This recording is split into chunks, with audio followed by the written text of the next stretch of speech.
Good day mga idol! Once again, balitaktaan na naman natin itong si Pyra Lucas sa kanyang panibagong post sa kanyang social media. Tara!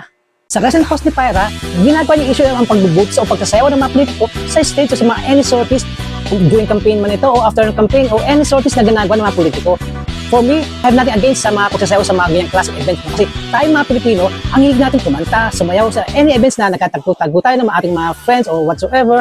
So, hindi na naman dapat gawing issue yan. Hindi na ng mga politikos ng Tarlac ang sumayaw ng budots. Maging si Bong Revilla, kung saan ito ay nanalo pa nga. Si Tatay Diggs, nagsayaw din yan ng budots. At syempre, hindi man papahuli. Itong si Intay Sayad, na nagbudot din, no? Mahal tagli ang budot queen. At syempre, no, ang isang sumayaw din ng budots ay itong si Pyra Lucas. Na kung saan napasayaw siya dahil sa tinawag siyang Japayuki na naging vlogger. Kaya napasayaw ng budots itong si Pyra Lucas. Kaya mamaya, sayawan tayo, Pyra. Sasabayan kita. Bakit nga ba ginagawang issue ni Pyra Lucas itong pagsasayaw ng mga budots ng mga politiko? Hindi kaya ito yung kanyang paraan para inihis at inigaw ang isipan ng mga tao sa Tarlac para hindi nila maisip itong mga issue regarding sa may-ari ng Northern Builders na mag-asawang Angeles na si Victor at si Congressman Christy Angeles.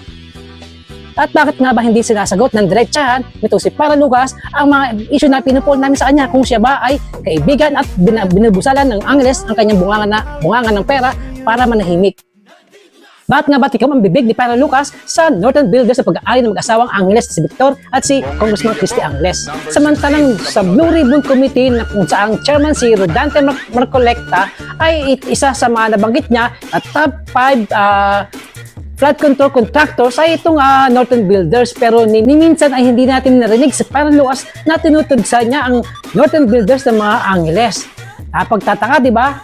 Samantalang sa iba ay very vocal sa pagtuligsa si Pyra Lucas dito sa gobernador ng Tarlac na si Christian Yap, sa mayor na si Susan Yap, sa congressman ng Kapas na si Noel Rivera at sa kanyang vice mayor na asawa na si Evelyn Rivera. Pero bakit sa mag-asawang Angeles na meron naman na patunay, no, na sila isa sa mga top contractors ng DPWH sa flood control corruption, hindi niya matuligsa ni minsan di ko namin narinig na meron siyang binanatan niya ang mag-asawang Angeles. Bakit kaya? Ang tanong ng marami, ito ba ang mag-asawang Angeles ang nasa likod ni Pyra regarding sa pagtuligsa sa mga politiko ng Tarlac? Ang tatanong po ang mga Tarlacenyo kung totoo po ba. Yan po ang ating susubaybayan. Now, panoorin po natin ang pagsasayaw ng budot queen ng budots dahil po siya inisabihan ng isang Japayuki na naging vlogger. At syempre, sasabayon na lang siya sa pagsayaw ng Elias kasama si Bong Revilla. At syempre, walang iba kundi ang budot king na si Bong Revilla. Para ayos na ayos sa sayawan.